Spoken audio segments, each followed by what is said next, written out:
ਸਤਨਾਮ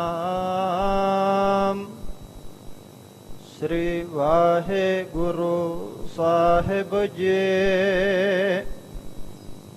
मान सूखम को तो वह कैसे, हम अनजान बतावो तैसे। श्री मुख ते कह प्रथम बतायो, श्री नानक जप पाठ बनायो।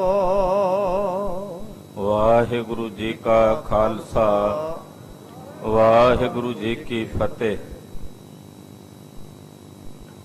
ਜੁਗੋ ਜੁਗ ਅਟਲ ਦਸਾਂ ਪਾਤਸ਼ਾਹੀਆਂ ਦੀ ਆਤਮਿਕ ਜਾਗਦੀ ਜੋਤ, ਹਾਜ਼ਰਾ ਹਜੂਰ ਜਹਰਾ ਜਹੂਰ। ਧੰਨ ਧੰਨ ਸ੍ਰੀ ਗੁਰੂ ਗ੍ਰੰਥ ਸਾਹਿਬ ਜੀ ਮਹਾਰਾਜ ਜੀ ਦੀ ਪਾਵਨ ਪਵਿੱਤਰ ਛਤਰ ਛਾਇਆ ਹੇਠ जुड़ बैठी बहुत ही सत्कारयोग सन्मानयोग सतगुरु जी दे परम प्यार च परोती हुई गुरु रंग च रंगी हुई गुरु खालसा साध संगत जीओ धनता दे पात्र हो। निता प्रति गुरु चरना विच जुड़ के हाजरियां भर के एकत्र हो के सतगुरां दे दर घर दी पावन कथा बड़े अदब सत्कार ते शरधा सहित सरवण कर रहे। गुरसिखां दी भगत माल दी लड़ीवार कथा चल रही है। किवें गुरसिख सतगुरां दे चरणां च आउंदे महाराज जी तिन्हां नूं पावन पवित्र उपदेश बख्शिश करदे हन।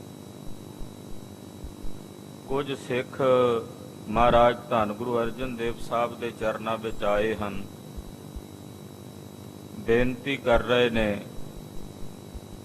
अपने हिरदे दे सवाल सतगुरां अगे जाहिर करदे ने। महाराज जी इन्हां दे हिरदे दी जग्यासा जान के इन्हां नूं जवाब दिंदे हन। मन बिरतियां एकागर करिए, गुरु चरनां विच अपनियां हाजरियां लवाउंदे होए आखीए जी सतनाम श्री वाहिगुरु साहिब जी। सतनाम श्री वाहिगुरु साहिब जी। चौपई मान सूखम को तो वह कैसे। भाई धौण मुरारी भाई रवतास जी होना ने महाराज जी नूं बेनती कीती कि सतगुरु जी साडा जिहड़ा मन है, इंसान दा जिहड़ा मन है वो सूक्ष्म है। जिहड़ा सूक्ष्म मन है इहनूं किवें धोया जाए। जिहड़ा सथूल शरीर है, सथूल शरीर नूं धोण वास्ते बाहर सारे साधन मौजूद ने, पानी है, साबण है। ਉਹਦੇ ਨਾਲ ਸਰੀਰ ਧੋ ਕੇ ਅਸੀਂ ਨਿਰਮਲ ਹੋ ਜਾਂਦੇ ਹਾਂ, ਮੈਲ ਲਾ ਦਿੰਦੇ ਹਾਂ। ਪਰ ਜਿਹੜਾ ਸਾਡਾ ਮਨ ਹੈ ਇਹ ਤਾਂ ਬੜਾ ਸੂਖਸ਼ਮ ਹੈ। ਇਤਨਾ ਸੂਖਸ਼ਮ ਕਿ ਸਾਡੀ ਪਕੜ ਵਿੱਚ ਵੀ ਨਹੀਂ ਆਉਂਦਾ। ਕਦੇ ਸਾਡਾ ਮਨ ਸਾਡੀ ਪਕੜ ਵਿੱਚ ਆਇਆ ਭਲਾ? ਕਦੇ ਧਿਆਨ ਨਾਲ ਆਪਣੇ ਅੰਦਰ ਝਾਤੀ ਮਾਰ ਕੇ ਵੇਖੋ। ਇੰਨਾ ਸੂਖਸ਼ਮ ਹੈ ਕਿ ਪਕੜ ਵਿੱਚ ਵੀ ਨਹੀਂ ਆਉਂਦਾ, पर है मैला। हुण महाराज जिहड़ा सूक्ष्म मन जो मैला है, मलीन है, इहनूं किवें धोईए? सथूल पानी नाल तां इहनूं धोता नहीं जा सकदा, बाहरली साबण नाल भी इहनूं धोता नहीं जा सकदा। महाराज किरपा करके तुसीं दसो कि इस सूक्ष्म मन नूं किवें धोईए? हम अनजान बतावो तैसे। महाराज असीं अणजाण हां, बिल्कुल सानू इहदे बारे कोई जानकारी नहीं है। तुसीं किरपा करके सानू दसो, जिवें दसोगे असीं उसे तरह करांगे। श्री मुख ते कह प्रथम बतायो। सुन के सतगुरु सच्चे पातशाह जी महाराज जी कहण लगे, भाई सिखो ਅਸੀਂ ਇਹਦੀ ਜੁਗਤ ਪਹਿਲੇ ਜਾਮੇ ਵਿੱਚ ਹੀ ਤੁਹਾਨੂੰ ਦੱਸ ਦਿੱਤੀ ਸੀ।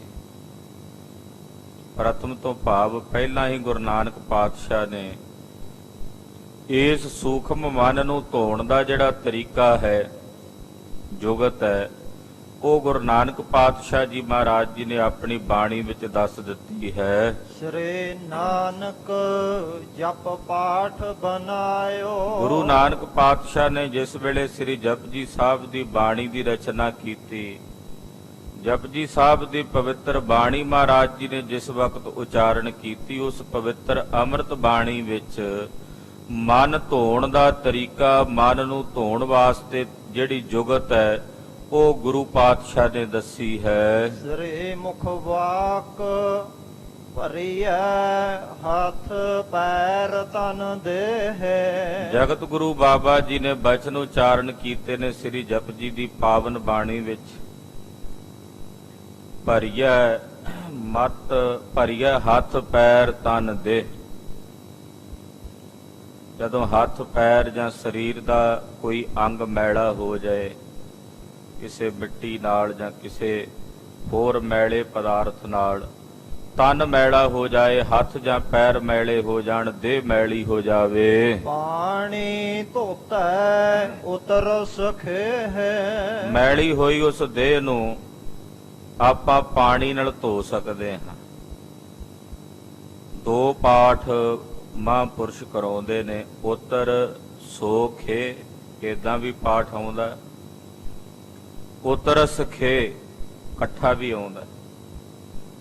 ਕਹਿੰਦੇ ਫਿਰ ਸਰੀਰ ਦੇ ਉੱਤੇ ਜਿਹੜੀ ਉਹ ਜਿੰਨੀ ਮਿੱਟੀ ਲੱਗੀ ਹੁੰਦੀ ਹੈ ਨਾ, ਮੈਲ, ਉਹ ਪਾਣੀ ਨਾਲ ਧੋ ਕੇ ਲਾਹ ਦਿੱਤੀ ਜਾਂਦੀ ਹੈ, ਉਹ ਪਾਣੀ ਨਾਲ ਲੱਥ ਜਾਂਦੀ ਹੈ। ਮੂਤ ਪਲੀਤੇ ਕੱਪੜ ਹੋਏ। ਮੂਤ ਪਲੀਤੀ ਕੱਪੜ ਹੋਏ। ਕੱਪੜਾ ਕੋਈ ਮੈਲੀ ਚੀਜ਼ ਦੇ ਨਾਲ, ਵਿਸਤਾ ਨਾਲ ਪਲੀਤ ਹੋ ਜਾਏ, ਪਲੀਤ ਯਾਨੀ ਕਿ ਅਪਵਿੱਤਰ ਹੋ ਜਾਵੇ, ਦੇ ਸਾਬੂਨ ਲਈਐ ਉਹ ਧੋਏ। ਤਾਂ ਉਸ ਪਲੀਤ ਹੋਏ ਕੱਪੜੇ ਨੂੰ ਦੇ ਸਾਬੂਨ,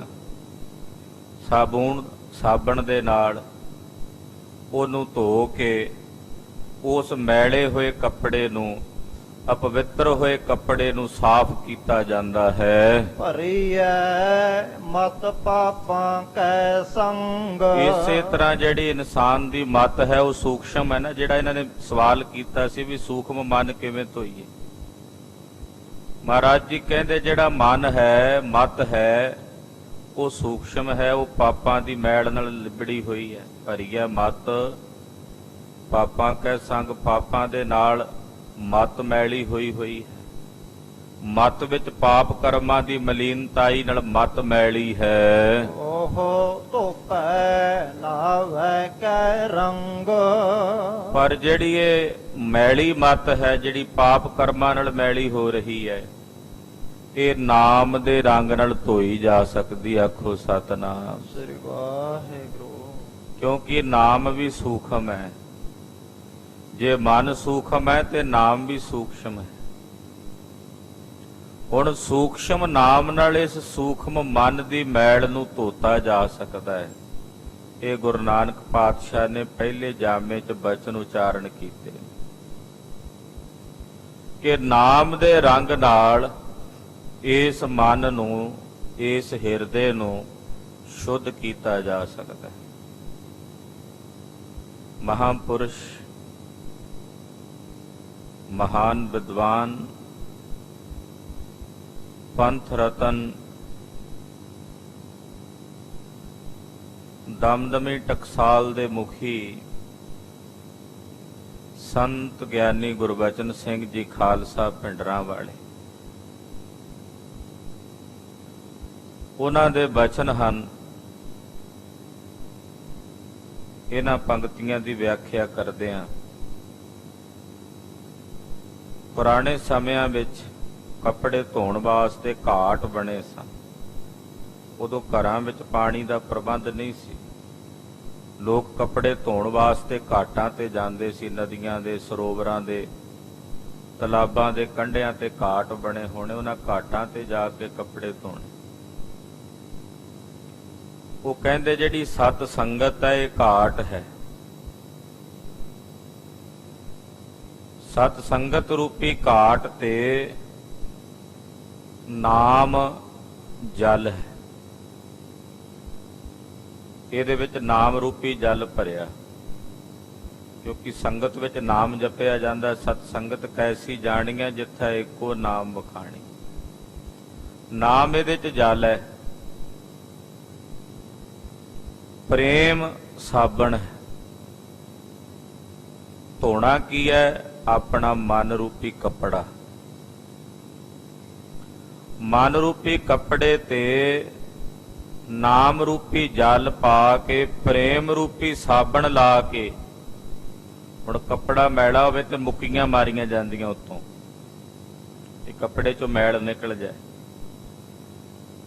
ਕਹਿੰਦੇ ਇਸ ਮਨ ਰੂਪੀ ਕੱਪੜੇ ਤੇ ਸ਼ਰਧਾ ਤੇ ਨਿਸ਼ਚੇ ਰੂਪੀ ਮੁੱਕੀਆਂ ਮਾਰਨੀਆਂ, ਤੇ ਸ਼ਰਧਾ ਤੇ ਨਿਸ਼ਚੇ ਰੂਪੀ ਮੁੱਕੀਆਂ ਮਾਰ ਕੇ ਪ੍ਰੇਮ ਰੂਪੀ ਸਾਬਣ ਲਾ ਕੇ ਨਾਮ ਰੂਪੀ ਜਲ ਨਾਲ ਇਸ ਮਨ ਨੂੰ ਧੋਤਾ ਜਾਂਦਾ ਹੈ। ਇਹਦਾ ਅਰਥ ਹੈ ਭਰੀਐ ਮਤ ਪਾਪਾਂ ਕੈ ਸੰਗ ਉਹ ਧੋਪੈ ਨਾਵੇਂ ਕੈ ਰੰਗ। ਹਾਂਜੀ।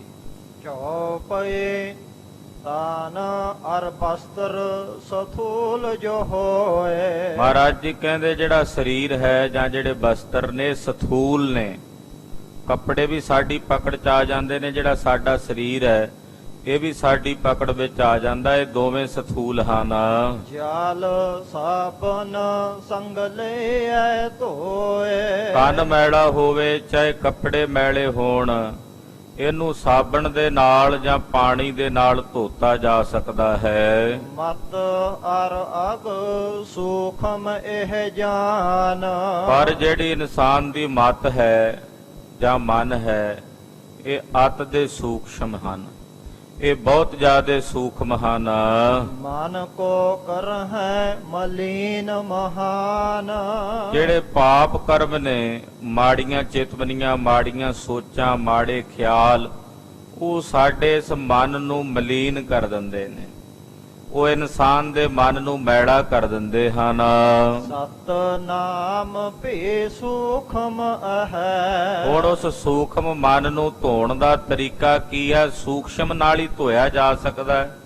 ਤੇ ਨਾਮ ਪਰਮਾਤਮਾ ਦਾ ਸੂਖਮ ਹੈ, ਜੋ ਨਿਰੰਕਾਰ ਪਰਮੇਸ਼ਰ ਦਾ ਸੂਖਮ ਨਾਮ ਹੈ। ਸਿਮਰਨ ਤੇ ਸਗਰੀ ਮਲ ਲਹੈ। ਉਹਦੇ ਸਿਮਰਨ ਦੁਆਰਾ, ਨਾਮ ਦੇ ਸਿਮਰਨ ਦੁਆਰਾ ਇਸ ਮਨ ਦੀ ਜਿੰਨੀ ਵੀ ਮੈਲ ਹੈ ਉਹ ਲੱਥ ਜਾਂਦੀ ਹੈ, ਨਿਰਵਿਰਤ ਹੋ ਜਾਂਦੀ ਹੈ। ਪ੍ਰਭ ਮਹਿ ਪ੍ਰੇਮ ਰੰਗ ਚੜ ਜਾਏ। ਔਰ ਅਕਾਲ ਪੁਰਖ ਵਾਹਿਗੁਰੂ ਪਰਮੇਸ਼ਰ ਦੇ ਪ੍ਰੇਮ ਦੇ ਰੰਗ ਦੇ ਵਿੱਚ ਫਿਰ ਇਹ ਮਨ ਰੰਗਿਆ ਜਾਂਦਾ ਹੈ। ਫਿਰ ਇਸ ਮਨ ਤੇ ਪ੍ਰਮਾਤਮਾ ਦੇ ਨਾਮ ਦਾ, ਪ੍ਰੇਮ ਦਾ ਰੰਗ ਚੜ ਜਾਂਦਾ ਹੈ। ਏਕ ਰੂਪ ਹੋਏ ਬਹੁਰ ਮਿਲਾਏ। ਫਿਰ ਪ੍ਰਮਾਤਮਾ ਦਾ ਹੀ ਇੱਕ ਸਰੂਪ ਹੋ ਕੇ ਇਹ ਮਨ ਪਰਮਾਤਮਾ ਵਿੱਚ ਵਿਲੀਨ ਹੋ ਕੇ ਪਰਮੇਸ਼ਰ ਵਿੱਚ ਹੀ ਇਕਮਿਕ ਹੋ ਜਾਂਦਾ। ਖਾਲਸਾ ਜੀ, ਉਹ ਮਨ ਕਰਮਾ, ਇਹੋ ਮਨ ਧਰਮਾ, ਇਹੋ ਮਨ ਪੰਚ ਤਤ ਤੇ ਜਨਮਾ।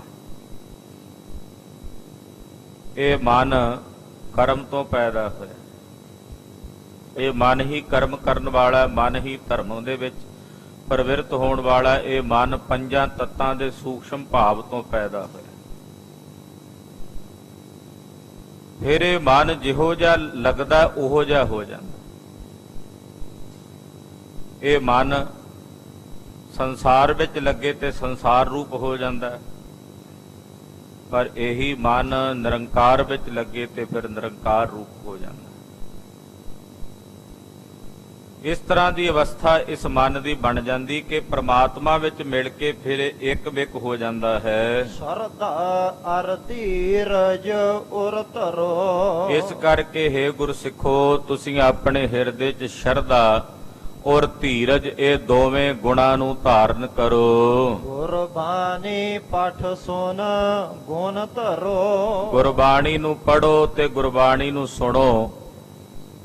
ਜਿਹੜੇ ਗੁਣ ਗੁਰਬਾਣੀ ਵਿੱਚ ਕਥਨ ਕੀਤੇ ਗਏ ਨੇ ਪ੍ਰਮਾਤਮਾ ਦੇ, ਉਹਨਾਂ ਗੁਣਾਂ ਨੂੰ ਆਪਣੇ ਹਿਰਦੇ ਵਿੱਚ ਧਾਰਨ ਕਰੋ। ਸਿਮਰੋ ਨਾਮ ਪਾਪ ਮਲ ਜਾਏ। ਜਦੋਂ ਤੁਸੀਂ ਪ੍ਰਮਾਤਮਾ ਦਾ ਨਾਮ ਸਿਮਰੋਗੇ, ਸਹਿਜੇ ਸਹਿਜੇ ਮਨ ਦੀ ਮੈਲ ਧੁੱਪ ਜਾਏਗੀ, ਨਿਰਵਿਰਤ ਹੋ ਜਾਏਗੀ। ਸਨੈ ਸਨੈ ਗੁਰਮਤਿ ਲੇਹੁ ਪਾਏ। ਸਨੇ ਸਨੇ ਸਹਿਜੇ ਸਹਿਜੇ ਤੁਸੀਂ ਫਿਰ ਗੁਰਮਤਿ ਨੂੰ ਪ੍ਰਾਪਤ ਕਰ ਲਵੋਗੇ। ਜਨਮ ਅਨੇਕਨ ਕੇ ਅਗ ਬ੍ਰਿੰਦ।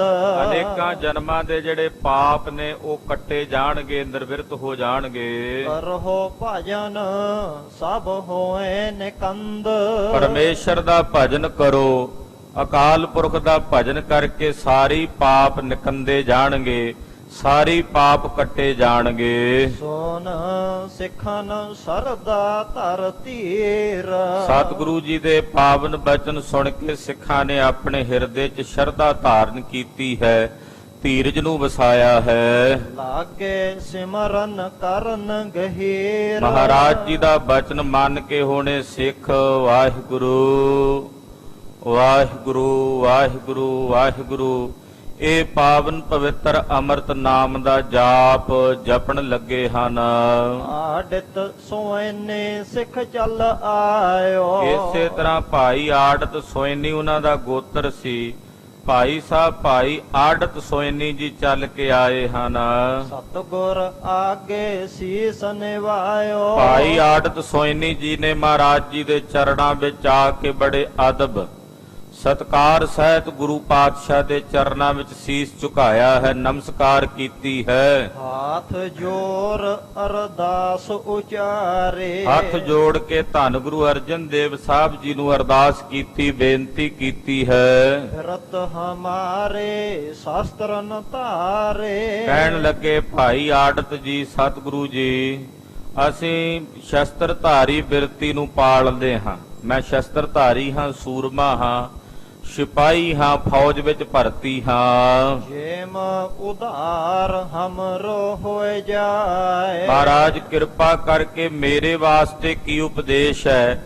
ਐਸਾ ਉਪਦੇਸ਼ ਦਿਓ ਕਿ ਸਾਡੇ ਵਰਗੇ ਜਿਹੜੇ ਸ਼ਸਤਰ ਧਾਰੀ ਨੇ ਉਹਨਾਂ ਦਾ ਵੀ ਉਧਾਰ ਹੋ ਜਾਵੇ। ਐਸਾ ਪਾਵਨ ਉਪਦੇਸ਼ ਆਪ ਜੀ ਆਪਣੇ ਮੁਖਾਰ ਬਿੰਦ ਰਾਹੀਂ ਸਾਨੂੰ ਬਖਸ਼ੋ।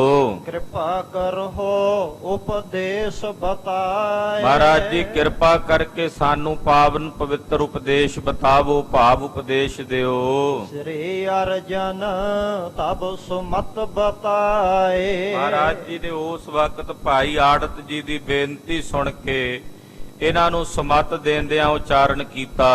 ਧਰਮ ਯੁੱਧ ਕੀ ਜਹ ਤ੍ਰਿਤ ਪਾਏ। ਆਖਿਆ ਭਾਈ ਆੜਤ ਜੀ ਸ਼ਸਤਰ ਧਾਰੀ ਹੋ ਤੇ ਸ਼ਸਤਰ ਧਾਰੀ ਦਾ ਕਰਤੱਵ ਇਹ ਹੈ ਕਿ ਉਹਨੇ ਧਰਮ ਦਾ ਯੁੱਧ ਕਰਨਾ ਹੈ।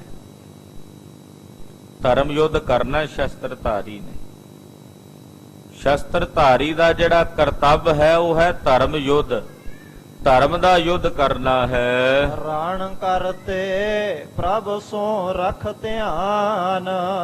ਜੰਗ ਦੇ ਮੈਦਾਨ ਦੇ ਵਿੱਚ ਲੜਨਾ ਵੈਰੀ ਦਲ ਨਾਲ, ਔਰ ਜਦੋਂ ਦੁਸ਼ਮਣ ਨਾਲ ਲੜਨਾ, ਲੜਦੇ ਹੋਇਆ ਆਪਣੇ ਹਿਰਦੇ 'ਚ ਪ੍ਰਮਾਤਮਾ ਵੱਲੇ ਧਿਆਨ ਰੱਖਣਾ। ਜਿੰਨੇ ਸੂਰਬੀਰ ਬਹਾਦਰ ਯੋਧੇ ਜੰਗ ਦੇ ਮੈਦਾਨ ਵਿੱਚ ਜੂਝਦੇ ਰਹੇ ਨੇ ਦੁਸ਼ਮਣਾਂ ਨਾਲ, ਉਹਨਾਂ ਦੇ ਹਿਰਦਿਆਂ ਵਿੱਚ ਪ੍ਰਮਾਤਮਾ ਦਾ ਧਿਆਨ ਤੇ ਨਿਰੰਕਾਰ ਦਾ ਚਿੰਤਨ ਰਿਹਾ। ਦੁਸ਼ਮਣ ਦਲ ਵੀ ਆ ਕੇ ਲੜਦਾ ਹੈ, ਪਰ ਲੜਦਿਆਂ ਉਹਨਾਂ ਦੇ ਦਿਲਾਂ ਵਿੱਚ ਆਪਣੇ ਬੱਚਿਆਂ ਦਾ ਖਿਆਲ, ਆਪਣੇ ਪਰਿਵਾਰਾਂ ਦਾ ਖਿਆਲ ਬਣਿਆ ਰਹਿੰਦਾ। ਪਰ ਸੂਰਮੇ ਦਾ ਅਸਲੀ ਕਰਤੱਵ ਹੈ ਕਿ ਜਦੋਂ ਜੰਗ ਦੇ ਮੈਦਾਨ ਵਿੱਚ ਲੜੇ, ਦੁਸ਼ਮਣ ਦਲ ਤੇ ਭਾਰੂ ਹੋ ਕੇ ਖਿੜੇ ਮੱਥੇ ਲੜਦਾ ਹੋਇਆ, ਉਹਦਾ ਧਿਆਨ ਅਕਾਲ ਪੁਰਖ ਪ੍ਰਮਾਤਮਾ ਦੇ ਚਰਨਾਂ ਨਾਲ ਜੁੜਿਆ ਰਹੇ। ਮਹਾਰਾਜ ਜੀ ਪੰਜਵੇਂ ਪਾਤਸ਼ਾਹ ਦੱਸ ਰਹੇ ਨੇ ਕਿ ਜਦੋਂ ਦੁਸ਼ਮਣ ਦਲ ਨਾਲ ਲੜਨਾ ਹੈ, ਉਦੋਂ ਤੁਹਾਡੇ ਹਿਰਦੇ 'ਚ ਪ੍ਰਮਾਤਮਾ ਦਾ, ਪਰਮੇਸ਼ਰ ਦਾ ਧਿਆਨ ਬਣਿਆ ਰਹੇ। ਲਰੇ ਬਿਸਨ ਜਿਮ ਸਾਰੰਗ ਪਾਨ। ਕਹਿੰਦੇ ਪ੍ਰਮਾਤਮਾ ਵੀ ਸ਼ਸਤਰ ਧਾਰੀ ਹੈ। ਅਕਾਲ ਪੁਰਖ ਦਾ ਜਿਹੜਾ ਸਰੂਪ ਹੈ ਨਾ, ਉਹ ਸ਼ਸਤਰ ਧਾਰੀ ਵੀ ਹੈ। ਇਸੇ ਕਰਕੇ ਕਲਗੀਧਰ ਜੀ ਨੇ ਪ੍ਰਮਾਤਮਾ ਦੇ ਸਰੂਪ ਦਾ ਜਦੋਂ ਵਰਣਨ ਕੀਤਾ ਤੇ ਸ਼ਸਤਰ ਧਾਰੀ ਰੂਪ ਵਰਣਨ ਕੀਤਾ। ਜਦੋਂ ਮਹਾਰਾਜ ਜੀ ਕਹਿੰਦੇ ਜੇ ਅਸ ਧੁਜ ਤਬ ਸਰਨੀ ਪਰੇ, ਅਸ ਧੁਜ ਨਾਮ ਜਿਹਦੇ ਨਿਸ਼ਾਨ ਦੇ ਉੱਤੇ ਆਸ ਨਾਮ ਹੈ ਸ਼ਸਤਰ ਦਾ, ਖੰਡੇ ਦਾ ਨਿਸ਼ਾਨ ਹੈ। ਪ੍ਰਮਾਤਮਾ ਦਾ ਸਰੂਪ ਸ਼ਸਤਰ ਧਾਰੀ ਮਹਾਰਾਜ ਜੀ ਨੇ ਵਰਣਨ ਕੀਤਾ। ਖੜਗ ਕੇਤ ਮੈਂ ਸ਼ਰਨ ਤਿਹਾਰੀ। ਖੜਗ ਕੇਤ ਵੀ ਸ਼ਸਤਰ ਧਾਰੀ ਰੂਪ ਹੈ ਪ੍ਰਮਾਤਮਾ ਦਾ। ਤੋ ਅਕਾਲ ਪੁਰਖ ਦਾ ਮਹਾਰਾਜ ਪੰਜਵੇਂ ਪਾਤਸ਼ਾਹ ਦੱਸ ਰਹੇ ਨੇ ਕਿ ਉਹਦਾ ਸ਼ਸਤਰ ਧਾਰੀ ਜਿਹੜਾ ਰੂਪ ਹੈ ਕਿ ਉਹਨੇ ਧਨਕ ਧਾਰਨ ਕੀਤਾ ਹੋਇਆ। ਸਾਰਗ ਨਾਮ ਹੈ ਧਨਕ ਦਾ, ਪਾਣੀ ਨਾਮ ਹੈ ਹੱਥ ਦਾ। ਪਰਮਾਤਮਾ ਨੇ ਆਪਣੇ ਹੱਥਾਂ ਵਿੱਚ ਧਨਕ ਧਾਰਨ ਕੀਤਾ ਹੋਇਆ ਹੈ। ਐਸਾ ਉਹਦਾ ਜਿਹੜਾ ਧਨਕ ਧਾਰੀ ਸਰੂਪ ਹੈ ਉਹਦਾ ਧਿਆਨ ਸੂਰਮੇ ਨੇ ਆਪਣੇ ਹਿਰਦੇ 'ਚ ਵਸਾਉਣਾ ਹੈ, ਸੂਰਮੇ ਨੇ ਆਪਣੇ ਹਿਰਦੇ 'ਚ ਧਾਰਨ ਕਰਨਾ ਹੈ। ਅਸੁਰਨ ਗਨ ਕੋ ਕੀਨ ਸੰਘਾਰ। ਜਿਵੇਂ ਪ੍ਰਮਾਤਮਾ ਨੇ ਅਸੁਰਾਂ ਦਾ, ਦਾਨਵਾਂ ਦਾ ਨਾਸ਼ ਕੀਤਾ ਸ਼ਸਤਰ ਧਾਰੀ ਹੋ ਕੇ। ਗਦਾ ਪਾਣ ਕੋ ਤਬ ਉਰ ਧਾਰ।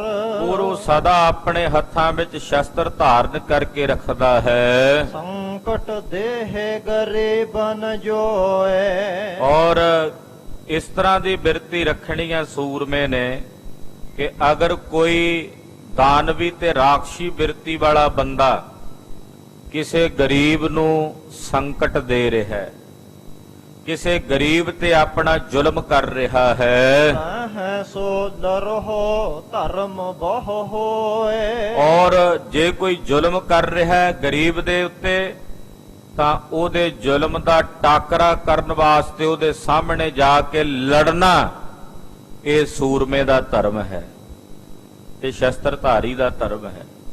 ਉੱਥੇ ਜਾ ਕੇ ਜੰਗ ਦੇ ਮੈਦਾਨ 'ਚ ਲੜਨਾ ਜਿੱਥੇ ਜ਼ੁਲਮ ਹੋ ਰਿਹਾ ਹੈ, ਜਿੱਥੇ ਕੋਈ ਅਤਿਆਚਾਰ ਕਰ ਰਿਹਾ ਹੈ, ਉੱਥੇ ਜਾ ਕੇ ਉਹਦੇ ਸਾਹਮਣੇ ਹੋ ਕੇ ਸ਼ਸਤਰ ਧਾਰਨ ਕਰਕੇ ਉਹਦੇ ਨਾਲ ਲੜਨਾ, ਜੰਗ ਕਰਨਾ, ਇਹੀ ਇੱਕ ਛਤਰੀ ਦਾ ਧਰਮ ਹੈ। ਜਿਸ ਕੋ ਲੂਣ ਖਾਏ ਤਿਸ ਹੇਤ। ਫਿਰ ਜਿਹਦਾ ਲੂਣ ਖਾਵੇ, ਭਾਵ ਜਿਹਦੇ ਕੋਲ ਨੌਕਰੀ ਕਰੇ ਸੂਰਮਾ ਬਣ ਕੇ, ਸਿਪਾਹੀ ਬਣ ਕੇ, ਜਿਹਦਾ ਲੂਣ ਖਾਵੇ ਉਹਦੇ ਨਾਲ ਹਮੇਸ਼ਾ ਵਫਾਦਾਰ ਹੋ ਕੇ ਰਹੇ। ਪੀਠ ਨ ਦੀਜ ਹੈ ਜਬ ਰਣ ਖੇਤ। ਔਰ ਆਪਣੇ ਮਾਲਕ ਵਾਸਤੇ ਜੰਗ ਦੇ ਮੈਦਾਨ ਵਿੱਚ ਲੜੇ ਤੇ ਕਦੇ ਵੀ ਜੰਗ ਦੇ ਮੈਦਾਨ ਵਿੱਚ ਲੜਦਿਆਂ ਵੈਰੀਆਂ ਦੇ ਦਲ ਦੇ ਸਾਹਮਣੇ ਆਪਣੀ ਪਿੱਠ ਨਾ ਵਿਖਾਵੇ। ਸੁਆਮੀ ਕਾਰਜ ਹਿਤ ਦੇ ਪ੍ਰਾਨ। ਆਪਣੇ ਸੁਆਮੀ ਦੇ ਕੰਮ ਵਾਸਤੇ ਆਪਣੇ ਪ੍ਰਾਣ ਵੀ ਦੇਣੇ ਪੈ ਜਾਣ, ਰਣ ਭੂਮੀ 'ਚ ਤਾਂ ਦੇ ਦੇਵੇ। ਦੋਨੋਂ ਲੋਕਨ ਸੁਜਸ ਮਹਾਨ। ਉਹਨਾਂ ਨੂੰ ਦੋਨਾਂ ਲੋਕਾਂ ਦੇ ਵਿੱਚ, ਇਸ ਲੋਕ ਵਿੱਚ ਵੀ ਤੇ ਪਰਲੋਕ ਵਿੱਚ ਵੀ ਸੁਜਸ ਪ੍ਰਾਪਤ ਹੁੰਦਾ ਹੈ। ਪਰਮੇਸ਼ਰ ਕੇ ਸਿਮਰਨ ਧਰੇ। ਮਹਾਰਾਜ ਜੀ ਇੱਥੇ ਦੱਸ ਰਹੇ ਨੇ ਜਿਹੜਾ ਯੋਧਾ ਹੈ ਉਹ ਧਰਮ ਦਾ ਯੁੱਧ ਕਰੇ, ਅਧਰਮ ਦਾ ਨਹੀਂ। ਧਰਮ ਯੁੱਧ ਕਰੇ। ਕਹਿੰਦੇ ਸੂਰਮੇ ਦੇ ਦੋਨਾਂ ਹੱਥਾਂ ਦੇ ਵਿੱਚ ਲੱਡੂ ਹਨ। ਵਿਜੈ ਲਹੈ ਮੁਖ ਉਜਲ ਕਰੇ। ਜੇ ਤਾਂ ਜੰਗ ਦੇ ਮੈਦਾਨ 'ਚ ਜਿੱਤ ਜਾਵੇ ਤਾਂ ਇਸ ਲੋਕ ਦੇ ਵਿੱਚ ਉਹਨੂੰ ਉਜਵਲ ਮੁਖ ਹੋ ਕੇ ਸੁਜਸ ਪ੍ਰਾਪਤ ਹੁੰਦਾ ਹੈ। ਸੋਨ ਸਿੱਖਿਆ ਤੈਸੇ ਉਰ ਧਾਰੇ। ਔਰ ਜੇ ਮਰ ਜਾਵੇ ਤੇ ਫਿਰ ਪਰਲੋਕ ਦਾ ਸੁਖ ਪ੍ਰਾਪਤ ਹੁੰਦਾ। ਮਹਾਰਾਜ ਪੰਜਵੇਂ ਪਾਤਸ਼ਾਹ ਦੇ ਪਾਵਨ ਪਵਿੱਤਰ ਅੰਮ੍ਰਿਤ ਬੋਲ ਭਾਈ ਆੜਤ ਸੋਇਨੀ ਜੀ ਨੇ ਸੁਣੇ ਨੇ, ਸੁਣ ਕੇ ਆਪਣੇ ਹਿਰਦੇ 'ਚ ਧਾਰਨ ਕੀਤੇ ਹਨ। ਲਾਗਿਓ ਗੁਰ ਕੀ ਸੇਵ ਮਝਾਰੇ। ਔਰ ਸਤਿਗੁਰਾਂ ਦੀ ਸੇਵਾ ਦੇ ਵਿੱਚ ਲੱਗ ਗਏ ਹਨ। ਲਾਲਾ ਸੇਠੇ ਚੂਹੜ ਸਾਏ। ਭਾਈ ਸਾਹਿਬ ਭਾਈ ਲਾਲਾ ਸੇਠੀ ਜੀ, ਭਾਈ ਸਾਹਿਬ ਭਾਈ ਚੂਹੜ ਜੀ, ਸੰਗ ਨਿਹਾਲੋ ਗੁਰਮਤ ਪਾਏ। ਭਾਈ ਸਾਹਿਬ ਭਾਈ ਨਿਹਾਲੂ ਜੀ, ਇਹਨਾਂ ਨੇ ਮਹਾਰਾਜ ਜੀ ਦੀ ਸੰਗਤ ਕਰਦਿਆਂ ਗੁਰਮਤ ਨੂੰ ਪ੍ਰਾਪਤ ਕੀਤਾ ਹੈ। ਦੇਵ ਲਗਾਏ ਕਰ ਸ਼ਬਦ ਸੁਗਾਵੇ। ਭਾਈ ਸਾਈਂ ਜੀ ਇਹ ਮਹਾਰਾਜ ਜੀ ਦੇ ਚਰਨਾਂ ਵਿੱਚ ਆਉਂਦੇ ਨੇ, ਆ ਕੇ ਭਾਈ ਲਾਲਾ ਸੇਠੀ, ਭਾਈ ਚੂਹੜ, ਭਾਈ ਨਿਹਾਲੂ, ਭਾਈ ਸਾਈਂ, ਇਹ ਆਣ ਕੇ ਗੁਰੂ ਸਾਹਿਬ ਦੇ ਚਰਨਾਂ 'ਚ ਲਿਵ ਜੋੜ ਕੇ ਮਹਾਰਾਜ ਜੀ ਦੀ ਪਵਿੱਤਰ ਗੁਰਬਾਣੀ ਨੂੰ ਗਾਇਨ ਕਰਦੇ ਹਨ। ਇਕ ਮਨ ਹੋਏ ਕਰ ਅਰਥ ਸੁਣਾਵੈ। ਫਿਰ ਇੱਕ ਮਨ ਇੱਕ ਚਿੱਤ ਹੋ ਕੇ ਗੁਰਬਾਣੀ ਦੇ ਅਰਥਾਂ ਨੂੰ ਸੁਣਾਉਂਦੇ ਹਨ। ਕਰਹਿ ਵਿਚਾਰ ਮ੍ਰਿਦੁਲ ਮਨ ਹੋਏ। ਔਰ ਕੋਮਲ ਮਨ ਕਰਕੇ ਗੁਰਬਾਣੀ ਦੀ ਵਿਚਾਰ ਕਰਦੇ ਹਨ। ਪ੍ਰਭ ਕੋ ਰਾਖ ਹਿਰਦੈ ਪਰੋਏ। ਔਰ ਰੱਬ ਨੂੰ ਹਮੇਸ਼ਾ ਆਪਣੇ ਹਿਰਦੇ 'ਚ ਪਰੋ ਕੇ ਹਿਰਦੇ 'ਚ ਵਸਾ ਕੇ ਰੱਖਦੇ ਹਨ। ਤਿਨ ਕੇ ਬਚਨ ਸੁਨਹਿ ਜੋ ਆਇਆ। ਹੁਣ ਇਹਨਾਂ ਸਿੱਖਾਂ ਦੇ ਬਚਨ ਜਿਹੜਾ ਵੀ ਕੋਈ ਆ ਕੇ ਸੁਣਦਾ ਹੈ, ਸਭ ਪਰ ਪਰੈ ਤਿਨ ਹੋ ਕੇ ਛਾਇਆ। ਉਹਨਾਂ ਸਾਰਿਆਂ ਦੇ ਉੱਤੇ ਇਹਨਾਂ ਦਾ ਪ੍ਰਭਾਵ ਪੈਂਦਾ। ਜਿਹੜੇ ਬਚਨ ਇਹ ਕਰਦੇ ਨੇ ਉਹਨਾਂ ਬਚਨਾਂ ਦਾ ਸੁਣਨ ਵਾਲਿਆਂ ਤੇ ਅਸਰ ਹੁੰਦਾ ਹੈ। ਮਾਨ ਖੋਟੇ ਭੇ ਹੋਏ ਤਬ ਖਰੇ। ਇੱਥੋਂ ਤੱਕ ਕਿ ਭਾਈ ਲਾਲਾ ਸੇਠੀ ਜੀ, ਭਾਈ ਚੂਹੜ ਜੀ ਹੋਣੀ ਜਦੋਂ ਕਥਾ ਕਰਦੇ ਨੇ ਗੁਰਬਾਣੀ ਦੀ, ਜਿਹੜੇ ਖੋਟੇ ਮਨਾਂ ਵਾਲੇ ਲੋਕ ਨੇ ਉਹ ਵੀ ਸੁਣ ਕੇ ਖਰੇ ਹੋ ਜਾਂਦੇ ਹਨ। ਐਸਾ ਅਸਰ ਹੁੰਦਾ ਇਹਨਾਂ ਵੱਲੋਂ ਕੀਤੀ ਗਈ ਗੁਰਬਾਣੀ ਦੀ ਕਥਾ ਦਾ ਕਿ ਖੋਟੇ ਮਨਾਂ ਵਾਲਿਆਂ ਦੇ ਮਨ ਵੀ ਖਰੇ ਹੋ ਜਾਂਦੇ ਹਨ।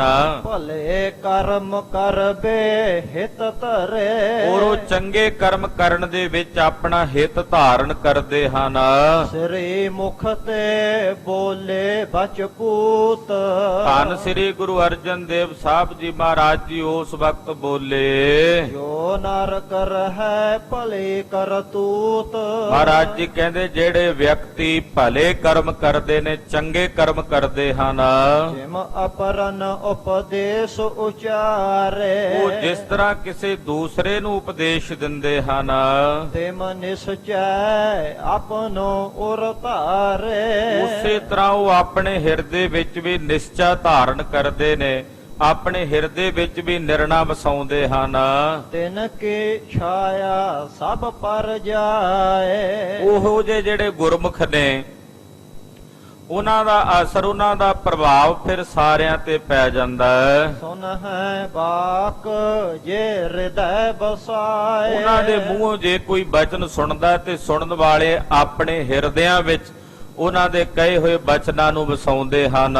ਉਹ ਤਿਨ ਕੋ ਉਧਾਰ ਸੋ ਕਰੇ। ਔਰ ਬਹੁਤਿਆਂ ਦਾ ਉਹ ਜੀਵ ਉਧਾਰ ਕਰਦੇ ਹਨ। ਇਸ ਪਰ ਤੁਕ ਸ੍ਰੀ ਮੁਖ ਹੋ ਉਚਰੇ। ਇਸ ਪ੍ਰਥਾਏ ਮਹਾਰਾਜ ਜੀ ਨੇ ਪਾਵਨ ਪੰਕਤੀ ਗੁਰਬਾਣੀ ਦੀ ਆਪਣੇ ਮੁਖ ਚੋਂ ਉਚਾਰਨ ਕੀਤੀ ਹੈ। ਪਹਿਲੋ ਦੇ ਜੜ ਅੰਦਰ ਜੰਮੈ ਤਾਂ ਉੱਪਰ ਹੋਵੇ ਛਾਂ। ਕਹਿੰਦੇ ਪਹਿਲਾਂ ਅੰਦਰ ਜੜ ਜੰਮੀ ਹੋਵੇ ਨਾ ਦਰਖਤ ਦੀ ਧਰਤੀ ਵਿੱਚ, ਫਿਰ ਉੱਤੇ ਉਹਦੀ ਛਾਂ ਸਾਰੇ ਪਾਸੇ ਪੈਂਦੀ, ਸਾਰੇ ਪਾਸੇ ਉਹਦਾ ਪ੍ਰਭਾਵ, ਉਹਦੀ ਛਾਂ ਪਰਛਾਵਾਂ ਪੈਂਦਾ। ਪਰ ਪਹਿਲਾਂ ਜੇ ਉਹਦੀ ਜੜ ਆਪਣੇ ਅੰਦਰ ਧਰਤੀ 'ਚ ਜੰਮੀ ਹੋਵੇ, ਇਸੇ ਤਰ੍ਹਾਂ ਉਹਨਾਂ ਕਥਾਕਾਰਾਂ, ਉਹਨਾਂ ਕੀਰਤਨੀਆਂ, ਉਹਨਾਂ ਢਾਡੀਆਂ, ਕਵੀਸ਼ਰਾਂ, ਗੁਰੂ ਕੇ ਵਜ਼ੀਰਾਂ ਦਾ ਪ੍ਰਭਾਵ ਗੁਰਸਿੱਖਾਂ ਤੇ ਸੰਗਤ ਤੇ ਪੈਂਦਾ ਹੈ, ਜਿਨ੍ਹਾਂ ਦੇ ਆਪਣੇ ਜੀਵਨ ਹਨ, ਜਿਹੜੇ ਆਪ ਕਮਾਈ ਕਰਦੇ ਹਨ, ਜਿਹੜੇ ਆਪ ਕਮਾਈ ਤੋਂ ਸਖਣੇ ਨੇ। ਔਰ ਕੀਰਤਨ ਕਥਾ ਜਾਂ ਢਾਡੀ ਪੁਣਾ ਜਾਂ ਕਵੀਸ਼ਰ ਪੁਣਾ ਕੇਵਲ ਉਹਨਾਂ ਲਈ ਕਿੱਤਾ ਹੈ, ਪ੍ਰੋਫੈਸ਼ਨ ਹੈ। ਉਹਨਾਂ ਦੇ ਕੀਤੇ ਹੋਏ ਕਥਾ ਕੀਰਤਨ ਦਾ ਪ੍ਰਭਾਵ ਕਿਸੇ ਤੇ ਨਹੀਂ ਪੈਂਦਾ। ਜੇ ਅੰਦਰ ਸਾਧਨਾ ਹੈ, ਅੰਦਰ ਕਮਾਈ ਹੈ, ਫਿਰ ਉਹਦਾ ਬੋਲਿਆ ਹੋਇਆ ਬੋਲ ਹਰ ਇੱਕ ਤੇ ਅਸਰਦਾਰ ਹੁੰਦਾ ਹੈ। ਪਰ ਜਿਹੜਾ ਕੇਵਲ ਦੂਜਿਆਂ ਨੂੰ ਉਪਦੇਸ਼ ਦੇਵੇ, ਆਪ ਉਸ ਕਰਨੀ ਤੋਂ ਸਖਣਾ ਹੈ, ਤੇ ਉਹਨਾਂ ਬਾਬਤ ਮਹਾਰਾਜ ਜੀ ਦੇ ਬਚਨ ਨੇ, ਅਵਰ ਉਪਦੇਸੈ ਆਪ ਨਾ ਕਰੈ, ਆਵਤ ਜਾਵਤ ਜਨਮੈ ਮਰੈ। ਦੂਜਿਆਂ ਨੂੰ ਉਪਦੇਸ਼ ਦੇਵੇ, ਖੁਦ ਨਾ ਉਸ ਉਪਦੇਸ਼ ਨੂੰ ਧਾਰਨ ਕਰੇ, ਉਹ ਆਪ ਆਉਂਦਾ ਜਾਂਦਾ ਰਹਿੰਦਾ, ਜੰਮਦਾ ਮਰਦਾ ਰਹਿੰਦਾ। ਇਸ ਕਰਕੇ ਜਿਹੜਾ ਉਪਦੇਸ਼ ਕਰਤਾ ਹੈ, ਉਹਦਾ ਆਪਣਾ ਵੀ ਜੀਵਨ ਹੋਵੇ, ਆਪਣੀ ਵੀ ਸਾਧਨਾ ਹੋਵੇ, ਕਮਾਈ ਹੋਵੇ। ਜਿਵੇਂ ਭਾਈ ਲਾਲਾ ਸੇਠੀ ਜੀ, ਭਾਈ ਚੂਹੜ ਜੀ, ਭਾਈ ਸਾਈਂ ਜੀ ਔਰ ਭਾਈ ਨਿਹਾਲੂ ਜੀ ਦੀ ਸੀ। ਇਸੇ ਕਰਕੇ ਇਹਨਾਂ ਵੱਲੋਂ ਕੀਤੀ ਹੋਈ ਕਥਾ, ਇਹਨਾਂ ਵੱਲੋਂ ਕੀਤੇ ਹੋਏ ਕੀਰਤਨ ਦਾ ਅਸਰ ਖੋਟੇ ਮਨਾਂ ਵਾਲਿਆਂ ਤੇ ਵੀ ਐਸਾ ਪੈਂਦਾ ਸੀ ਕਿ ਉਹ ਖਰੇ ਹੋ ਜਾਂਦੇ ਸਨ, ਉਹਨਾਂ ਦੇ ਹਿਰਦੇ ਖਰੇ ਹੋ ਜਾਂਦੇ। ਹਾਂਜੀ। ਚੌਪਏ ਜੋ ਪੜ ਕਰ ਉਪਦੇਸ਼ ਬਤਾਵੇ। ਜਿਹੜਾ ਉਪਦੇਸ਼ ਦੇਣ ਵਾਲਾ ਹੈ, ਗੁਰਬਾਣੀ ਨੂੰ ਪੜ੍ਹ ਕੇ ਉਸ ਗੁਰਬਾਣੀ ਦਾ ਉਪਦੇਸ਼ ਅੱਗੇ ਦੱਸਦਾ ਹੈ। ਆਪ ਨਹੀਂ ਸ਼ੁਭ ਕਰਮ ਕਮਾਵੇ। ਦੂਜਿਆਂ ਨੂੰ ਉਪਦੇਸ਼ ਦੇਵੇ ਪਰ ਆਪ ਉਹ ਸ਼ੁਭ ਕਰਮ ਨਾ ਕਰੇ, ਆਪ ਉਹਨਾਂ ਸ਼ੁਭ ਕਰਮਾਂ ਦਾ ਧਾਰਨੀ ਨਾ ਹੋਵੇ। ਤਿਸ ਕੀ ਛਾਇਆ ਪਰ ਹੈ ਨਾ ਕਿਸ ਪੈ। ਉਹਦੀ ਛਾਂ ਕਿਸੇ ਤੇ ਨਹੀਂ ਪੈਂਦੀ, ਉਹਦਾ ਪ੍ਰਭਾਵ ਕਿਸੇ ਤੇ ਨਹੀਂ ਪੈਂਦਾ, ਉਹ ਜੋ ਮਰਜ਼ੀ ਕਰ ਲੈ। ਆ ਲੋਕ ਕੰਨ ਰਸ ਤਾਂ ਲੈ ਲੈਣਗੇ ਉਹਦੇ ਕੋਲੋਂ, ਆਤਮ ਰਸ ਨਹੀਂ ਲੈ ਸਕਣਗੇ। ਉਹਦਾ ਪ੍ਰਭਾਵ ਫਿਰ ਕਿਸੇ ਤੇ ਨਹੀਂ ਪਵੇਗਾ। ਸ਼ਾਸਤ ਵੇਦ ਬਕੈ ਖੜੋ ਭਾਈ, ਕਰਮ ਕਰੋ ਸੰਸਾਰੀ। ਸੱਜਣਾ, ਲੋਕਾਂ ਨੂੰ ਤਾਂ ਸ਼ਾਸਤਰ ਪੜ੍ਹ ਕੇ, ਵੇਦ ਪੜ੍ਹ ਕੇ ਉੱਚੀ ਉੱਚੀ ਆਵਾਜ਼ ਵਿੱਚ ਖਲੋ ਕੇ ਲੈਕਚਰ ਕਰਨਾ, ਪਰ ਆਪ ਤੂੰ ਸੰਸਾਰੀ ਕਰਮਾਂ ਦੇ ਵਿੱਚ ਪ੍ਰਵਿਰਤ ਹੈ। ਆਪ ਤੇਰਾ ਜੀਵਨ ਸਖਣਾ, ਸਿਮਰਨ ਤੋਂ, ਸੇਵਾ ਤੋਂ ਵਿਹੂਣਾ ਹੈ। ਤੇ ਸੱਜਣਾ, ਤੇਰੇ ਕੀਤੇ ਹੋਏ ਉਪਦੇਸ਼ ਦਾ ਕੀ ਫਾਇਦਾ, ਲਾਭ ਹੋਇਆ ਜੇ ਤੂੰ ਆਪ ਉਸ ਰਸ ਤੋਂ ਖਾਲੀ ਰਹਿ ਗਿਆ। ਫਿਰ ਤਾਂ ਉਹ ਹਾਲਤ ਹੈ, ਕੜਛੀ ਕੜਾ ਪ੍ਰਸ਼ਾਦ ਵਿੱਚ ਵੀ ਫੇਰੀ, ਉਹ ਕੜਛੀ ਕਿਤੇ ਵਧੀਆ ਜੀ ਸਬਜ਼ੀ ਭਾਜੀ ਬਣੀ ਸੀ ਉਹਦੇ ਵਿੱਚ ਵੀ ਫੇਰੀ, ਤਰਕਾਰੀ ਵਿੱਚ ਵੀ, ਦਹੀਂ ਤੇ ਉਹਦੇ ਵਿੱਚ ਵੜੇ ਪਾਏ ਹੋਏ ਉਹਦੇ ਵਿੱਚ ਵੀ ਫਿਰਦੀ ਹੈ, ਵਧੀਆ ਬਰੀਕ ਬਾਸਮਤੀ ਦੇ ਚਾਵਲ ਬਣੇ ਉਹਦੇ ਵਿੱਚ ਵੀ ਫਿਰੀ, ਵਧੀਆ ਸੂਜੀ ਦਾ ਹਲਵਾ ਤਿਆਰ ਹੋਇਆ, ਕਿਸੇ ਮੂੰਗੀ ਦਾ ਹਲਵਾ ਤਿਆਰ ਕੀਤਾ, ਉਹਨਾਂ ਵਿੱਚ ਵੀ ਉਹ ਕੜਛੀ ਫਿਰਦੀ ਰਹੀ। ਪਰ ਸਾਰਿਆਂ ਵਿੱਚ ਫਿਰਨ ਤੋਂ ਬਾਅਦ ਜੇ ਉਸ ਕੜਛੀ ਨੂੰ ਪੁੱਛੋ ਵੀ 10 ਜਿੰਨੀਆਂ ਚੀਜ਼ਾਂ 'ਚ ਵਿਚਰੀ ਐ, ਕਿਹੜੀ ਚੀਜ਼ ਦਾ ਕੀ ਸਵਾਦ ਆ, ਉਹ ਦੱਸ ਸਕਦੀ ਹੈ? ਨਹੀਂ ਦੱਸ ਸਕਦੀ। ਇਹੀ ਹਾਲ ਸਾਡੇ ਵਰਗੇ ਉਹਨਾਂ ਕਥਾਕਾਰਾਂ ਦੀ ਹੈ, ਕੀਰਤਨੀਆਂ ਦੀ ਹੈ, ਢਾਡੀਆਂ ਤੇ ਕਬੀਸ਼ਰਾਂ ਦੀ ਹੈ ਕਿ ਉਹ ਬੜੇ ਬੜੇ ਗਿਆਨ ਦੇ ਬਚਨ ਉਪਦੇਸ਼ ਲੋਕਾਂ ਨੂੰ ਸਰਵਣ ਕਰਾਉਂਦੇ ਨੇ, ਪਰ ਜੇ ਪੁੱਛੋ ਕਿ ਆਪਣੀ ਸਾਧਨਾ, ਆਪਣੀ ਬੰਦਗੀ, ਆਪਣਾ ਨਿਤਨੇਮ ਹੈ ਤਾਂ ਨਹੀਂ। ਆਪ ਉਹਦਾ ਸਵਾਦ ਨਹੀਂ ਜਾਣਦੇ। ਪ੍ਰਿੰਸੀਪਲ ਗੰਗਾ ਸਿੰਘ ਬੜੇ ਮਹਾਨ ਵਿਦਵਾਨ ਸੀ। ਇੱਕ ਵਾਰ ਕਥਾ ਕਰ ਰਹੇ ਸਨ। ਦਸਮ ਦੁਆਰ ਦਾ ਜਿਹੜਾ ਆਨੰਦ ਹੈ ਉਹ ਕੈਸਾ ਹੈ, ਉੱਥੇ ਕੀ ਵਰਤਦਾ, ਕੀ ਹੁੰਦਾ ਹੈ, ਜਿਵੇਂ ਉਹਨਾਂ ਨੇ ਪੜ੍ਹਿਆ ਸੀ ਉਸੇ ਤਰ੍ਹਾਂ ਦਾ ਵਰਣਨ ਕੀਤਾ। ਸੰਤ ਅਤਰ ਸਿੰਘ ਜੀ ਮਸਤੂ ਆਣੇ ਵਾਲੇ ਮਹਾਂਪੁਰਸ਼ ਉਹ ਸੁਣ ਰਹੇ ਸੀ। ਕਥਾ ਦੀ ਸਮਾਪਤੀ ਹੋਈ ਤੇ ਸੰਤ ਅਤਰ ਸਿੰਘ ਜੀ ਕਹਿਣ ਲੱਗੇ, ਪ੍ਰਿੰਸੀਪਲ ਸਾਹਿਬ, ਦਸਮ ਦੁਆਰ ਦੇ ਸੰਬੰਧ 'ਚ ਤੁਸੀਂ ਜੋ ਬੋਲ ਰਹੇ ਸੀ ਕਿ ਤੁਸੀਂ ਉਸ ਅਵਸਥਾ ਨੂੰ ਵੇਖਿਆ ਵੀ ਹੈ, ਜਾਣਦੇ ਵੀ ਹੋ, ਮਾਣਿਆ ਵੀ ਹੈ।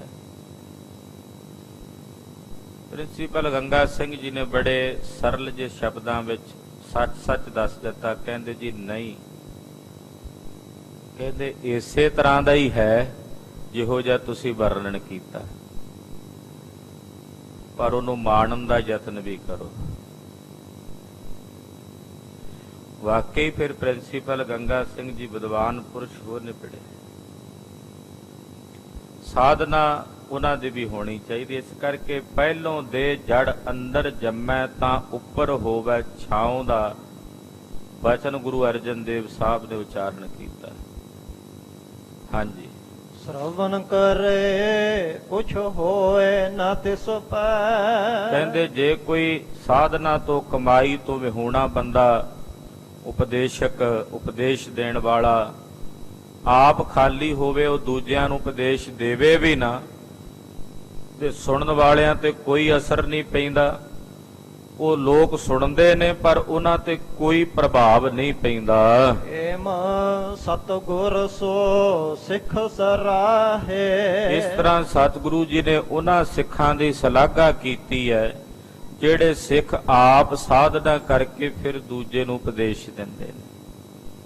ਕਿ ਪਹਿਲਾਂ ਆਪ ਸਾਧਨਾ ਕਰਦੇ ਫਿਰ ਅੱਗੇ ਉਪਦੇਸ਼ ਦ੍ਰਿੜ ਕਰਾਉਂਦੇ ਹਨ। ਜਿਨ ਕੋ ਪ੍ਰੇਮ ਗੁਰੂ ਪਗ ਮਾਹੇ। ਐਸੇ ਸਿੱਖ ਜਿਨ੍ਹਾਂ ਦੇ ਮਨ ਵਿੱਚ ਗੁਰੂ ਸਾਹਿਬ ਦੇ ਚਰਨਾਂ ਦਾ ਪ੍ਰੇਮ ਹੈ। ਸੋਨ ਅਪਰਨ ਗੁਣ ਸੁਭ ਉਰ ਧਾਰੇ। ਮਹਾਰਾਜ ਜੀ ਦੇ ਪਾਵਨ ਬਚਨ ਸਾਰੇ ਸਿੱਖਾਂ ਨੇ ਆਪਣੇ ਹਿਰਦੇ ਵਿੱਚ ਵਸਾਏ ਧਾਰਨ ਕੀਤੇ ਹਨ। ਕਿਉ ਹਉ ਦਿਸ ਮਹਿ ਗੁਰ ਕੋ ਜੈਕਾਰੇ। ਚਾਰਾਂ ਦਿਸ਼ਾਵਾਂ ਵਿੱਚ ਗੁਰੂ ਸਾਹਿਬ ਜੀ ਦੀ ਜੈ ਜੈਕਾਰ ਦਾ ਨਾਦ ਗੂੰਜ ਰਿਹਾ ਹੈ। ਦੋਹਰਾ ਇਕ ਰਾਮਾ ਚੰਜੇ ਹੋਤੋ ਹੇਮੂ ਸੋਇਨੇ ਦੋਏ। ਇੱਕ ਸਿੱਖ ਦਾ ਨਾਂ ਹੈ ਭਾਈ ਰਾਮਾ, ਝੰਜੀ ਉਹਨਾਂ ਦਾ ਗੋਤਰ ਹੈ।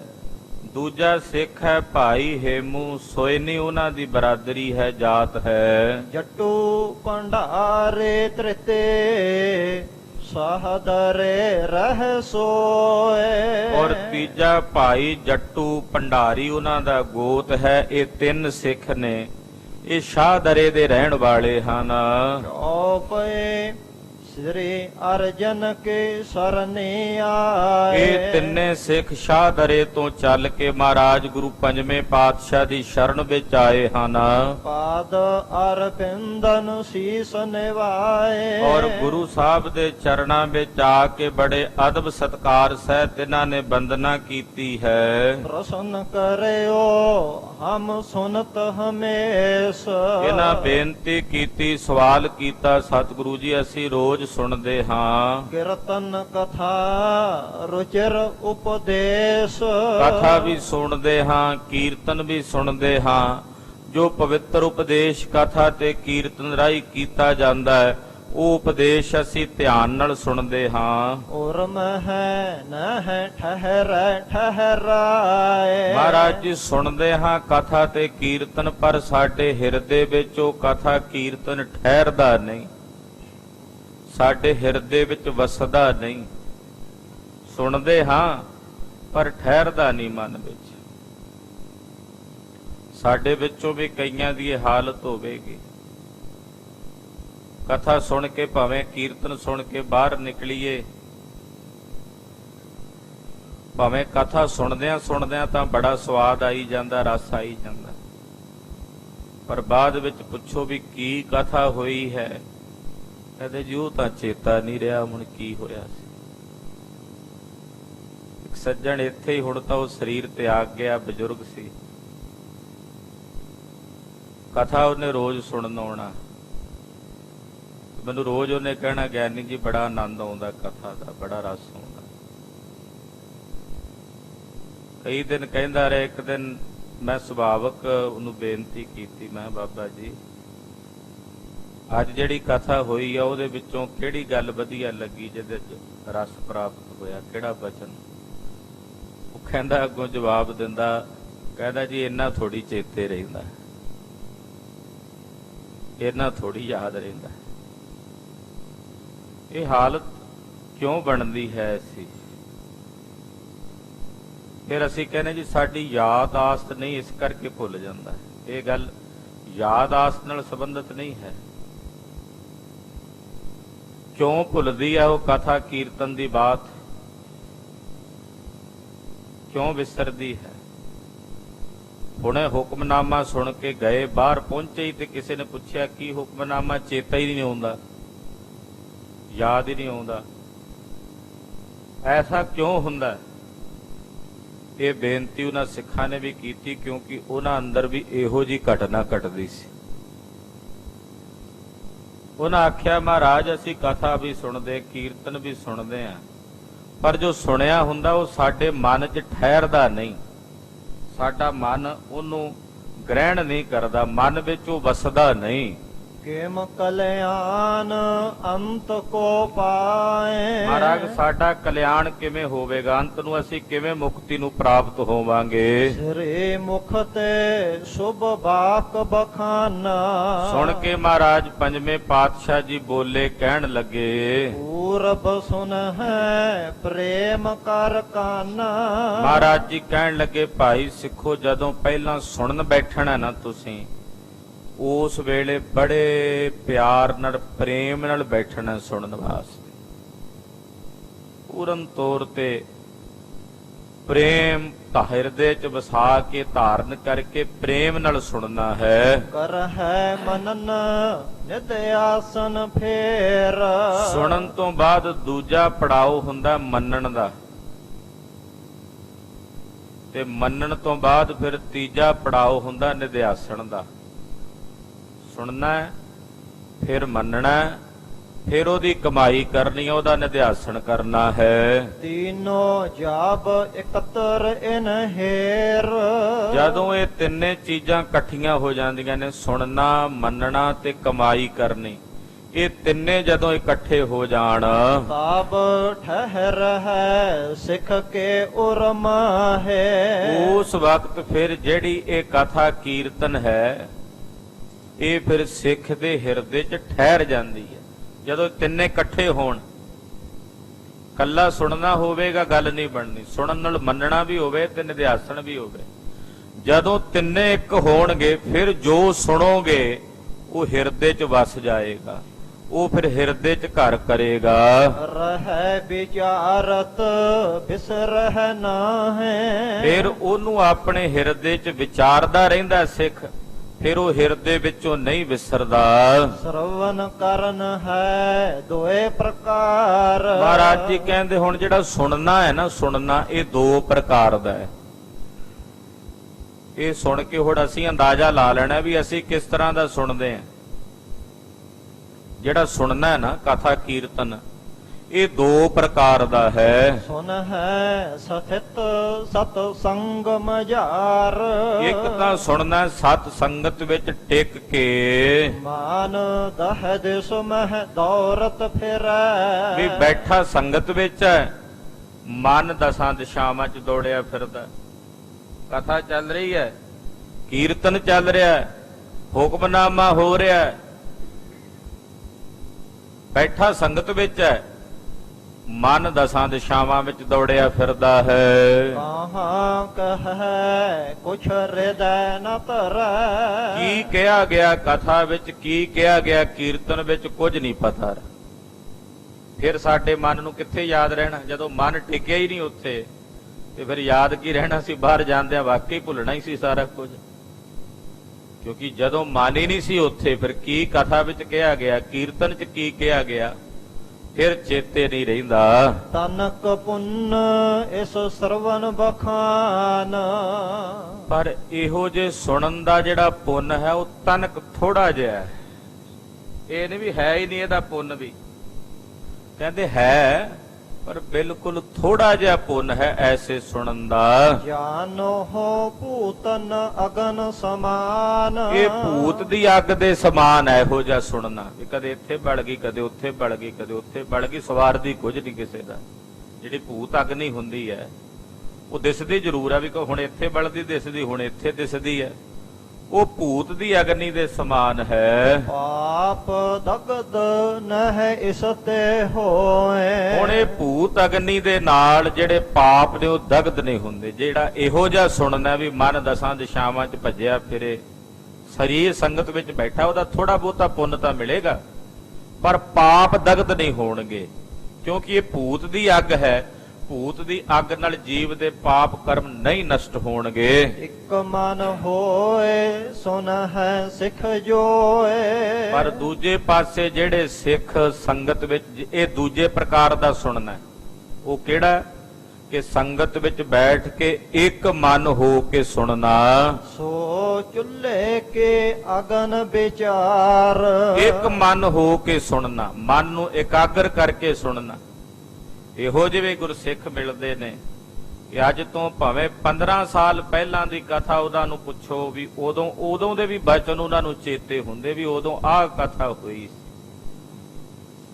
ਇੱਕ ਮਨ ਇੱਕ ਚਿੱਤ ਹੋ ਕੇ ਜਿਹੜੇ ਕਥਾ ਸੁਣਦੇ ਨੇ, ਇਹ ਚੁੱਲ੍ਹੇ ਦੀ ਅੱਗ ਦੇ ਸਮਾਨ ਹੈ। ਜਿਵੇਂ ਚੁੱਲ੍ਹੇ 'ਚ ਅੱਗ ਬਲਦੀ ਹੈ ਨਾ, ਉਹਦੇ ਤੇ ਰੋਟੀ ਭਾਜੀ ਵੀ ਬਣਾ ਲਈ, ਸਬਜੀ ਭਾਜੀ ਵੀ ਤਿਆਰ ਕਰ ਲਈ, ਉਹ ਸਵਾਰਦੀ ਤਾਂ ਹੈ ਨਾ, ਥੋੜਾ ਬਹੁਤਾ ਕੰਮ ਸਾਡਾ ਸਿੱਧ ਕਰਦੀ ਹੈ।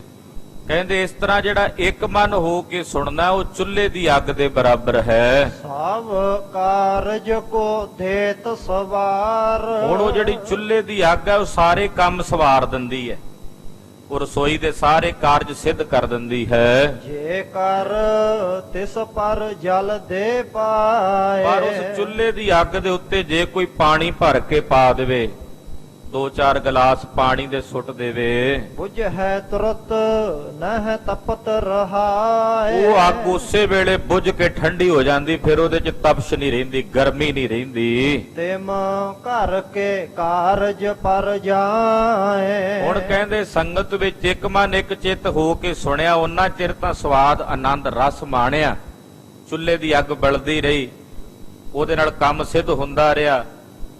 ਪਰ ਜਦੋਂ ਗਿਆ ਘਰਾਂ ਦੇ ਵਿੱਚ, ਬਾਹਰ ਗਿਆ, ਉਹ ਘਰਾਂ ਦੇ ਕਾਰਜਾਂ ਦਾ ਪਾਣੀ ਉਹਦੇ ਤੇ ਆ ਕੇ ਪੈ ਗਿਆ। ਕੋਈ ਆਹ ਕੰਮ ਚੇਤੇ ਆ ਗਿਆ, ਵੀ ਕਰ ਲਵਾਂ, ਆਹ ਵੀ ਕਰ ਲਵਾਂ। ਉਹ ਇਹੋ ਜਿਹਾ ਸਾਰੇ ਕੰਮਾਂ ਦਾ ਪਾਣੀ ਆ ਕੇ ਉਸ ਚੁੱਲ੍ਹੇ ਦੀ ਅੱਗ ਤੇ ਪੈਂਦਾ, ਉਹ ਸਾਰੀ ਸੁਣੀ ਹੋਈ ਕਥਾ ਕੀਰਤਨ ਨੂੰ ਭੁਲਾ ਦਿੰਦਾ ਹੈ।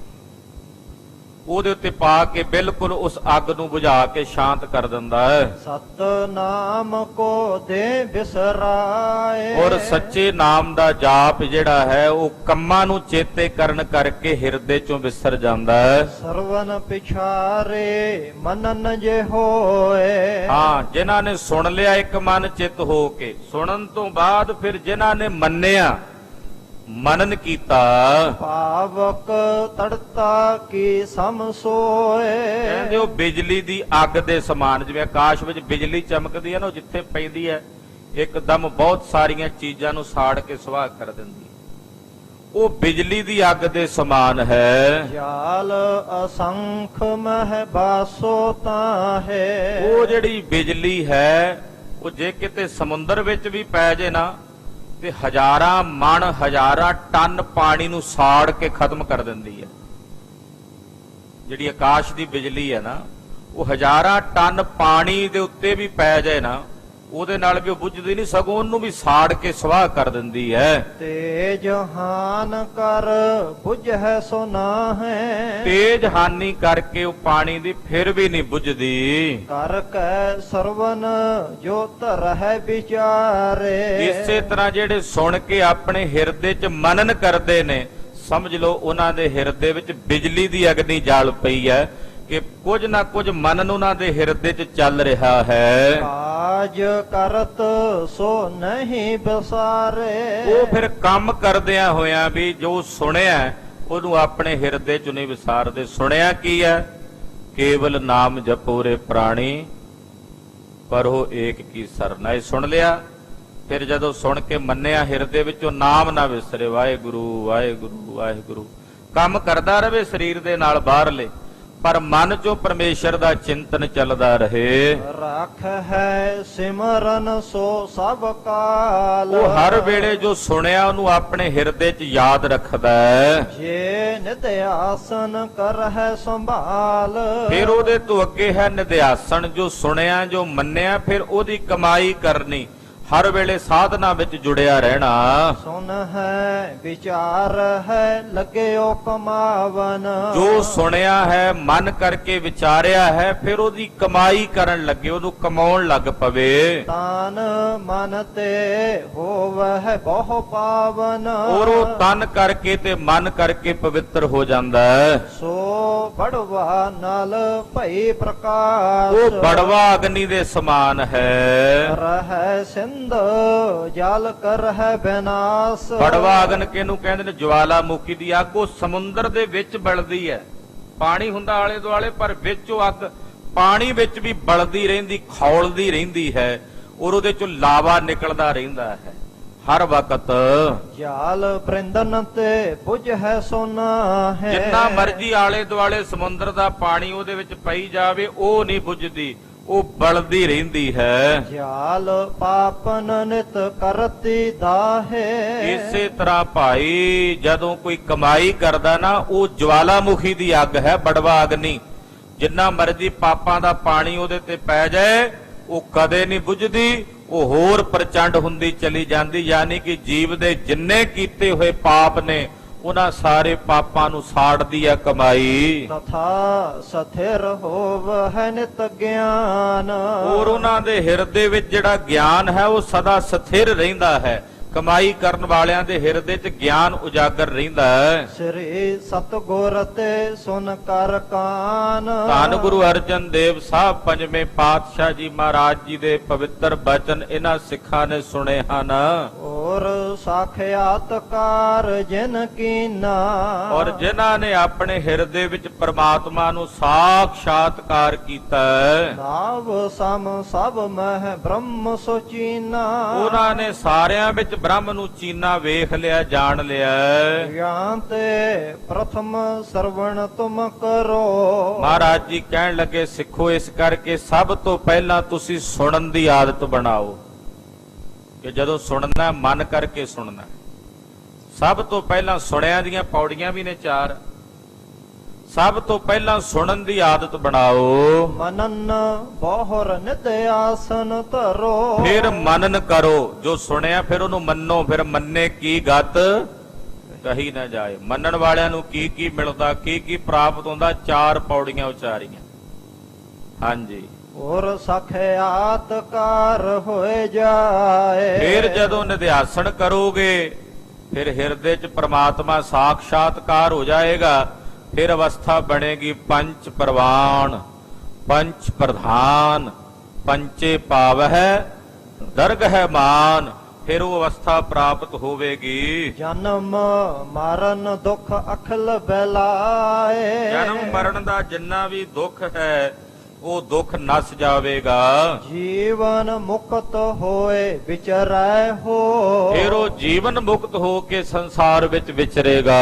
ਪਰਲੈ ਕਾਲ ਕੇ ਆਗਨ ਜਿਮੈ ਹੋ। ਕਹਿੰਦੇ ਫਿਰ ਜਿਵੇਂ ਪਰਲਾ ਕਾਲ ਦੀ ਅੱਗ ਹੁੰਦੀ ਨਾ, ਇੱਕ ਅੱਗ ਹੁੰਦੀ ਹੈ ਜਵਾਲਾਮੁਖੀ ਦੀ ਅੱਗ, ਉਹ ਵੀ ਥੋੜੀ ਹੁੰਦੀ। ਇੱਕ ਹੁੰਦੀ ਪਰਲਾ ਕਾਲ ਦੀ ਅੱਗ, ਜਿਹੜੀ ਸਾਰਾ ਕੁਝ ਹੀ ਸਾੜ ਕੇ ਸਵਾਹ ਕਰ ਦਿੰਦੀ ਹੈ। ਕਿਉਂਕਿ ਪਰਲਾ ਕਾਲ ਦੀ ਅੱਗ, ਜਿਹਦੀ ਅੱਗ ਨਾਲ ਸਾਰਾ ਬ੍ਰਹਿਮੰਡ ਖਤਮ ਹੋ ਜਾਏਗਾ। ਜਿਵੇਂ ਅੱਜ ਕੱਲ ਸਾਇੰਸਦਾਨ ਕਹਿ ਰਹੇ ਨੇ ਨਾ, ਵੀ ਜਿਹੜਾ ਗਲੋਬਲ ਵਾਰਮਿੰਗ ਹੈ, ਉਹ ਦਿਨ ਪ੍ਰਤੀ ਦਿਨ ਵੱਧ ਰਹੀ ਹੈ। ਗਲੇਸ਼ੀਅਰ ਪਿਘਲ ਰਹੇ ਨੇ। ਟੈਂਪਰੇਚਰ, ਤਾਪਮਾਨ ਆਉਣ ਵਾਲੇ ਸਮੇਂ 'ਚ 50 ਤੋਂ ਵੀ ਉੱਪਰ ਨੂੰ ਜਾਏਗਾ, ਜੇ ਅਸੀਂ ਦਰਖਤ ਨਾ ਲਗਾਏ, ਪਾਣੀ ਨੂੰ ਨਾ ਸੇਵ ਕੀਤਾ। ਤੇ ਸੁਭਾਵਿਕ ਹੈ ਐਸੀ ਗਲੋਬਲ ਵਾਰਮਿੰਗ ਇੰਨੀ ਜ਼ਿਆਦਾ ਵਧੇਗੀ ਕਿ ਸਭ ਕੁਝ ਸੜ ਕੇ ਦਗਦ ਹੋ ਜਾਏਗਾ। ਜਦੋਂ 50 ਤੋਂ ਵੀ ਉੱਪਰ ਟੈਂਪਰੇਚਰ ਚਲਾ ਜਾਏਗਾ, ਤੇ ਬਾਹਰ ਫਿਰਨ ਵਾਲਾ ਵਿਅਕਤੀ ਟੁਰਦਾ ਫਿਰਦਾ ਧੁੱਪ 'ਚ ਸੜ ਜਾਇਆ ਕਰੇਗਾ।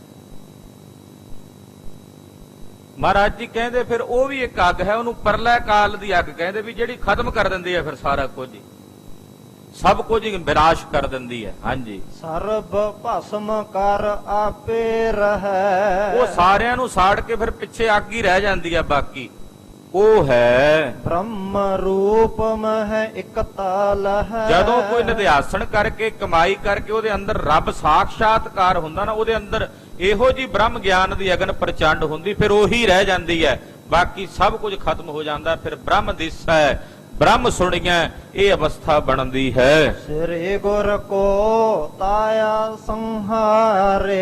ਇਸ ਤਰ੍ਹਾਂ ਮਹਾਰਾਜ ਸੱਚੇ ਪਾਤਸ਼ਾਹ ਜੀ ਨੇ ਉਪਦੇਸ਼ ਸਿੱਖਾਂ ਨੂੰ ਦਿੱਤਾ। ਗੁਰੂ ਅਰਜਨ ਦੇਵ ਸਾਹਿਬ ਜੀ ਮਹਾਰਾਜ ਜੀ ਦੇ ਤਾਇਆ ਜੀ ਸਨ ਭਾਈ ਸਹਾਰੀ ਮੱਲ ਜੀ, ਗੁਰੂ ਰਾਮਦਾਸ ਸਾਹਿਬ ਦੇ ਭਰਾਤਾ ਸਨ। ਭਾਈ ਸਹਾਰੀ ਮੱਲ ਜੀ ਮਹਾਰਾਜ ਜੀ ਦੇ ਚਰਨਾਂ ਵਿੱਚ ਆਏ ਨੇ। ਉਹਨਾਂ ਨਾਲ ਗੁਰਦੇਵ ਦੀ ਵਾਰਤਾਲਾਪ ਹੋ ਰਹੀ ਹੈ। ਉਹ ਕਥਾ ਆਪ ਦੀ ਅਗਲਿਆਂ ਪ੍ਰਸੰਗਾਂ 'ਚ ਸਰਵਣ ਕਰੋਗੇ। ਗੁਰੂ ਜਸ ਕਥਨ ਕਰਦਿਆਂ ਹੋਈਆਂ ਭੁੱਲਾਂ ਚੁੱਕਾਂ ਦੀ ਖਿਮਾ ਕਰਨੀ ਜੀ।